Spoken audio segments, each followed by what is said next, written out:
Hello, my name's Elijah. My name's Max.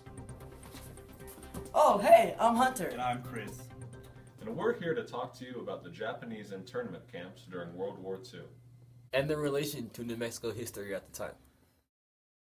So Chris, tell us how this whole thing started. Well, in response to Pearl Harbor and our war with Japan, President Franklin D. Roosevelt put out Orders 9066, which gave the military full authorization to relocate several thousand Japanese Americans to other internment camps across the United States in February 1942.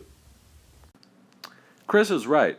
Approximately 110,000 Japanese Americans across the western United States were incarcerated for the irrational fear that all were loyalists to their home country and would commit treason in the event of a full-scale invasion from our Pacific coast. Gathering large masses of the population and shipping them off to prison camps simply because of their race? Sound familiar? It should.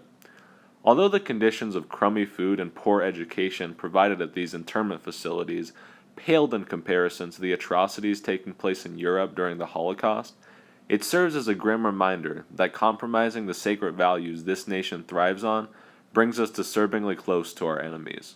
But all philosophy aside, let's get back on track. There is much dispute over whether these citizens were imprisoned or suggestedly relocated. The definition of a prison is a place where someone faces bodily harm if attempting to leave. We watched a documentary by surviving detainee Sam Mihara, who stayed at the Heart Mountain facility in northwestern Wyoming, and how their inmates were forced to build the very grounds they were kept in, and how armed guards watched over 24/7. Guns do tend to send a message of bodily harm, wouldn't you agree? Families of up to 6 were forced into small 20 by 20 foot rooms and assigned code numbers. 2 smaller camps were also located in the New Mexican towns of Lordsburg and Santa Fe. Through mass hysteria and fear, this concept drew positive support from Congress and was mainly carried out by high-ranking military officials like General John DeWitt, who was the first to advocate for the internment, and Secretary of War Henry Stimson, who mainly oversaw the transfer process. These places, which included repurposed prisons and factories, remained open until the very end of our conflict with Japan.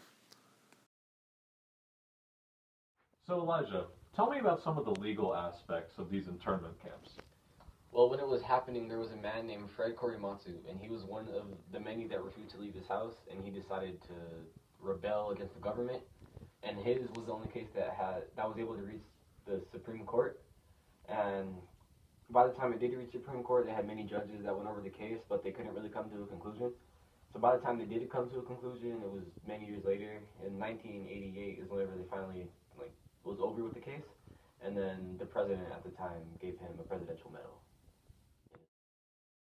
So Hunter, tell me about the death toll some of these camps took.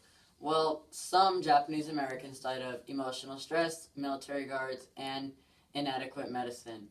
After that, Congress paid each survivor $20,000 for all the suffering they went through.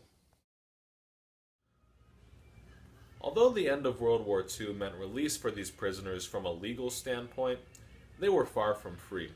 Our conflict with Japan left a bad taste in the mouths of Americans, which was only fueled by cultural racism that plagued our nation at the time. Few of those released from internment camps had much to return to, and had trouble seeking employment and acceptance after their reintroduction into society.